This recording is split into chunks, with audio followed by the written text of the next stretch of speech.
នេះទិដ្ឋភាពបងប្អូនយើងមកពាន់ជាងគ្រូសាថ្ងៃនេះគេចុះមកបើកខាងអង្គការគេចុះមកបើក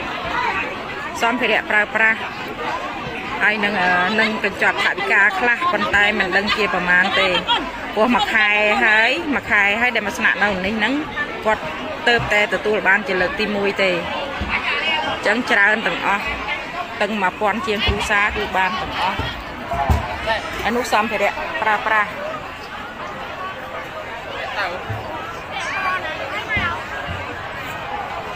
មានតង់មានធុងសពគ្រប់បែបយ៉ាងហ្នឹងគឺ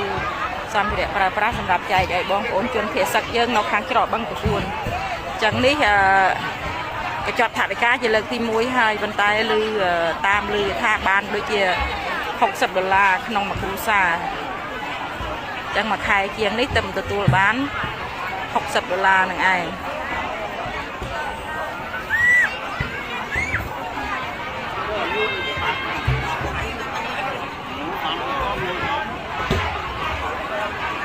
បងប្អូនច្រើនមកជុំគ្នាទាំងអស់